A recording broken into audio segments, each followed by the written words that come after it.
In nomine di nostri Satanae Luciferi excelsi, in domus Deorum et Osium, in nomine Spiritus Domini Mundi est, Zazazel.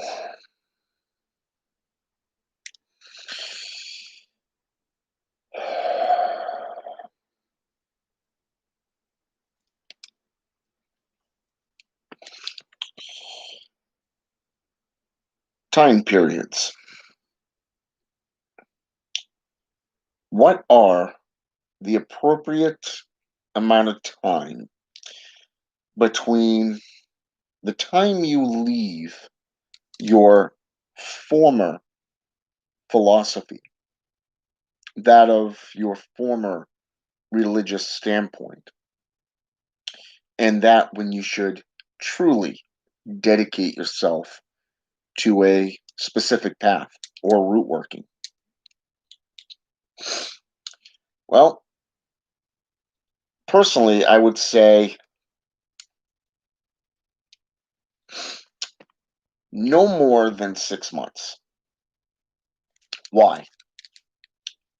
Well, ladies and gentlemen, I'll tell you why. You want to spend at least 6 months in complete, dedicated commitment to studying the particular religious philosophies that you, as the potential adept, wants to get into. Okay?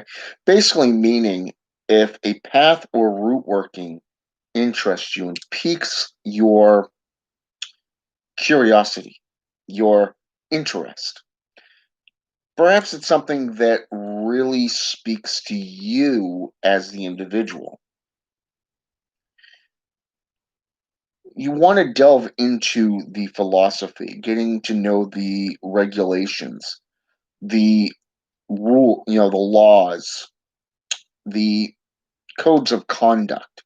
But most importantly, you want to get as much resources together upon that chosen path. There are so many different authors, no matter what path or root working that you want to get into, be it Satanism, witchcraft, Wicca, Santa Morte, or even that of, say, Quimbanda, Palo Mayombe, Santeria, even, or just plain Druidism, things to deal with the Celtics. Okay? There are so many different authors out there, so much information, not just in books by those who are authors, but those who are actual practitioners, sharing their unique experiences with you through their books. Studying these works can only get you so far. Okay? Think about it like this: you read one book. A lot of the time, when you get into Satanism, it is the Satanic Bible by Anton Szandor LaVey. No one ever takes the time to break it down, to study each type of ritual. What does it mean to be a Satanist? Or better yet, what does it mean to be a Wiccan, a pagan? What kind of tradition are you interested in these path workings? Are you interested in, say, theistic, traditional? Perhaps you want to be a neo-pagan, studying more than one tradition. Or perhaps you want to get into Palo Mayombe. Okay? Look at the different houses. Look at the different traditions of Palo Mayombe and what they practice before dedicating yourself to a house. Look at Voodoo. You have African traditions. You have Haitian traditions. My favorite, personally, when it comes to Voodoo, is Haitian Voodoo. It speaks to me directly. Okay, but more than anything, the rituals and the history of Haitian Voodoo really piques my interest.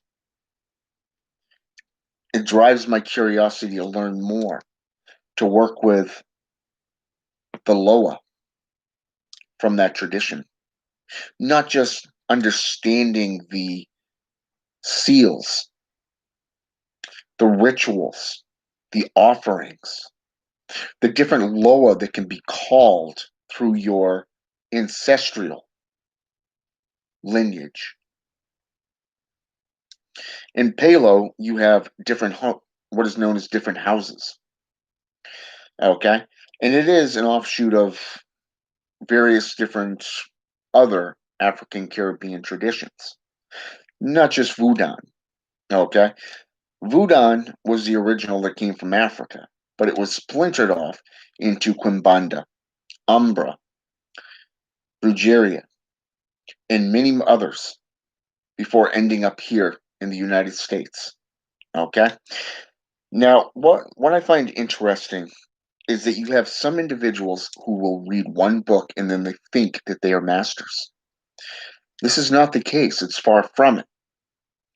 You see, when it comes to time periods, the Celtic Golden Dawn has a particular working style that I like.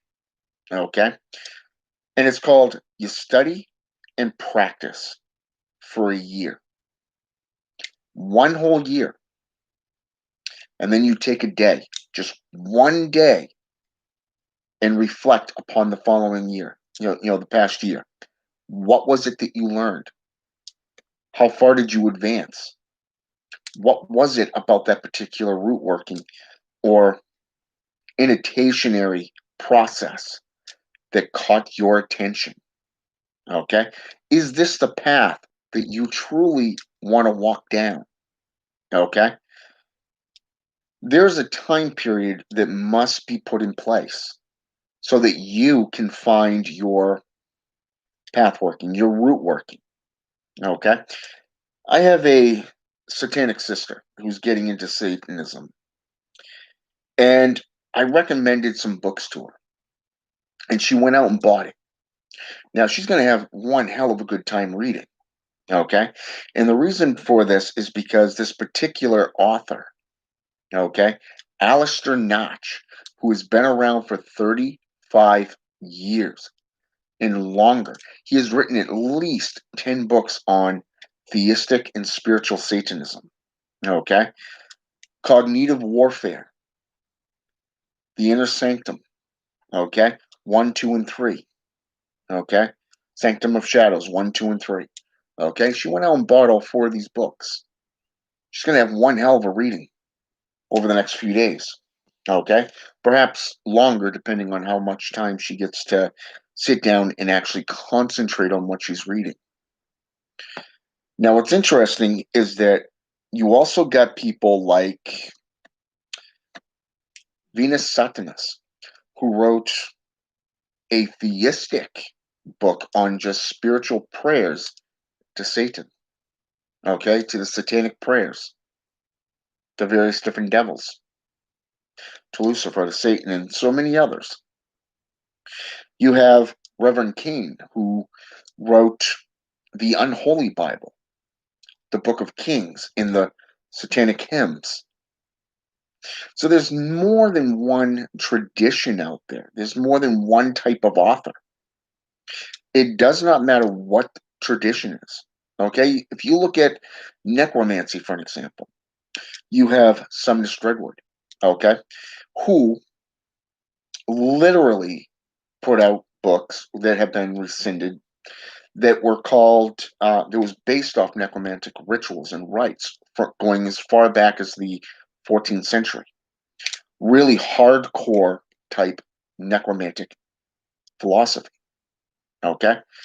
But then you got Lucien Raffacal, who wrote a book called Necromancy, the Forbidden Art, okay, which speaks from everything from Egyptian to Roman and Greek necromantic rituals and rites. Okay, he speaks on even biblical accounts, but more so, He really gets down into the nit and gritty of the historical and mythological perspectives. Then you have Sorceress Cagliostro, the necromancer, who wrote the Blood Sorcery Bible, Volume 1 and 2. Now, she's more modern day. She is not only a medical professional, but she speaks to more blood rituals, blood sorcery, and necromancy put together through the magnetic perspective of your blood. Okay? And she has volume 1 and 2, along with a book of seals, which are very, very beneficial to the practitioner of both blood sorcery and necromancy. Okay, so these are just a couple of different study periods that you can go into. These are a couple of different styles and traditions that you can get into and actually learn from actual practitioners. Okay, the one thing I would recommend is always do your own homework. Never take things at face value. Now, I just gave you several books and several different authors. Okay, now when you look at your path, the path that intrigues you, I want you to take a strong look. It's okay to jump into it. It's okay to do that full on belly flop. But when you delve into that system, look at everything from the rules, the regulations, to the codes of conduct, right down to how it is practiced, right down to the various different authors and practitioners. What are their methods? How were they successful in their rites and rituals? Okay. And most importantly, keep a journal of your own. Okay. When you begin this journey and you start experimenting with the rites and rituals, when you start to make contact with these spirits, no matter if they're demons, if they're jinn, or if they are the blighten, it doesn't matter. Okay, they could be just your average pantheon deitas, such as the Egyptian, the Roman, the Aztec, or even the Norse or Slavic traditions. Okay, dealing with beings like Thor or Loki or that of Ra or Isis, maybe Zeus or Hades, maybe working with Athena, Circe or Hecate, Freya, Hel or Helios, maybe Bastet or Anubis, maybe Set or Seth, depending on which of these beings piques your unique interest, where you want to further and dedicate your time and energy towards that current. Okay? This is where dedication, commitment, and self motivation comes into play. The more you learn, the more you evolve. Okay?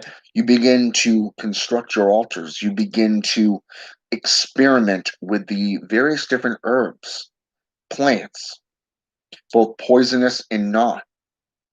You begin to experiment with different seals and sigils. You begin to call upon them in your own unique way through either invocation or evocation. If you're into the Goetic system, such as Hermetic or Qliphoth, Kabbalah aspects, obviously you're going to be working with circles of empowerment. You're going to be working with the triangle of evocation. You're going to be working with the hexagram, okay? The alchemical symbol for change, okay? The whole kit and caboodle, all right? But it's up to you to follow your own instincts. It's up to you to learn for yourself. Not everybody is going to lead you to a beneficial, plentiful path. You're going to have to set your own standards and you're going to have to, well, take your own destiny into the palm of your own hand. Okay? These rites and rituals, no matter what path you work, is going to be unique. It's going to be powerful. The more you put in, the more you're going to get out of it.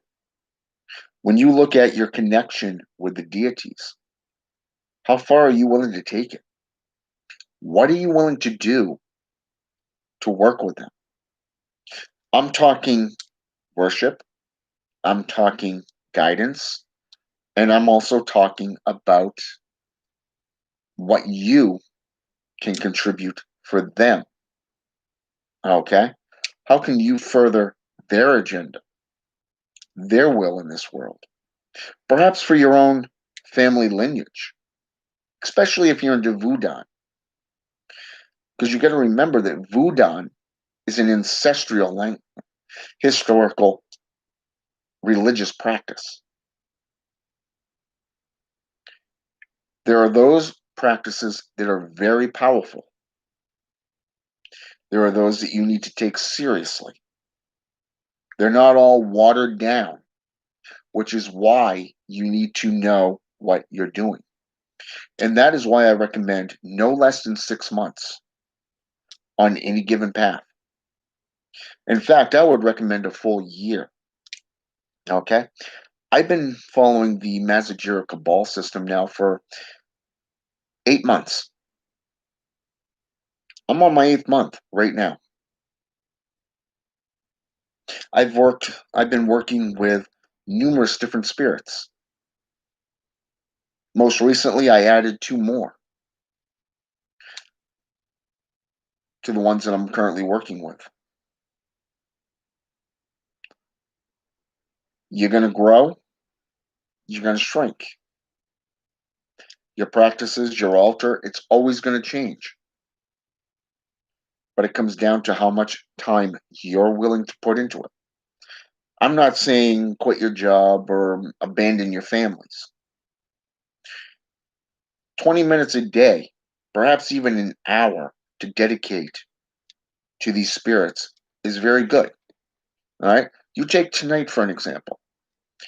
I went from work, came home, went out to my mother's, and then I came back and I spent the last about 40 minutes in meditation, complete meditation. I opened up my altar, my inner sanctum, and I called on the spirits that I have chosen to work with from the tower that I work with. Okay? I brought them and invited them not only into myself, but into my inner sanctuary. And I opened them up so that they can guide me. What is it that you want me to learn? What can I do for you? Not telling them, oh, I need you to do this for me. No. What can I do for you? Because so many will call on spirits right off the bat. They will call on the spirits demanding that I need this done, I need that done. I mean, don't get me wrong, it's okay to petition the spirits for certain things. But when you learn to open yourself up to them, commune with them, get to know their currents, their unique energies, their personalities, and most importantly, become proficient in both summoning and working with them. You have to listen, you have to see, and you got to feel. They have so many ways to contact you, but you have to open up yourself to them. Now, why is that? Because they're more powerful? Hell yeah, they are more powerful than you. They're more powerful than me. But you can evolve. You become more through the path workings, through the rituals. You can rise and become more. That's why it's called self evolution, self preservation, self gratification. But you got to be humble. You cannot be ruled by ego because it is not about popularity. It is not about how many numbers you get or how many followers you get. It is about you and the journey that you're on. And that is the left-hand path. You see, as dark sorcerers, to quote another one, another black sorcerer, a dark sorcerer, you are of the left-hand path. You are a dark sorcerer. What we are and who we are the ones shunned by the world. We are hated, hunted, and despised because of who and what we are, what we do. We're not a part of the world. We're not associated with the mundane because we're spiritual in nature. We work with the spirits to better our own lives, to better our clients' lives. And I think a lot of times people forget that you will always be a student of the arts. I have seen so many just let their egos go and they just right out into existence, just gone. As fast as they come on the scene, I've seen them disappear just as quick. I've seen them hop and skip between religious foundations without settling into any one to get to know them.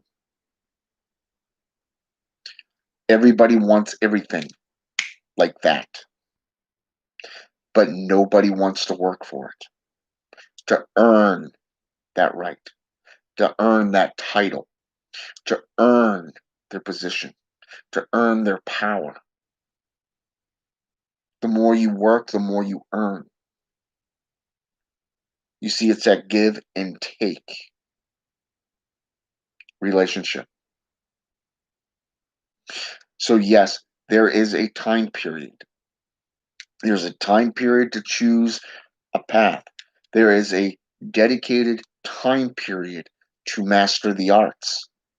Or did you forget about those mages and sages of the past who literally locked themselves away for years at a time so that they can master the arts and practices, the sciences, without any distractions?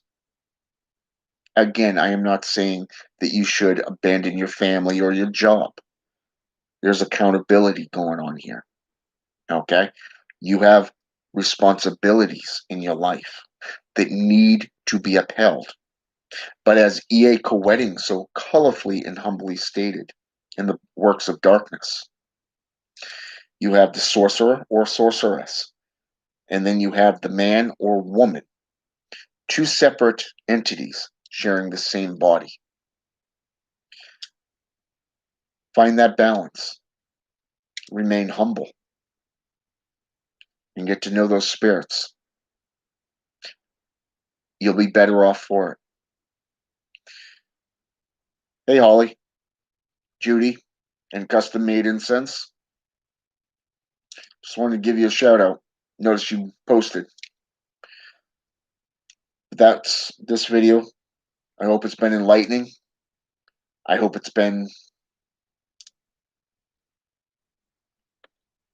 enlightening, knowledgeable, educational.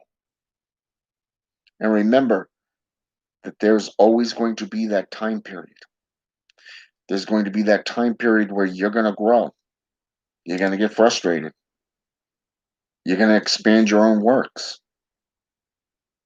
But only you can determine how far you go within the arts. Have a good night.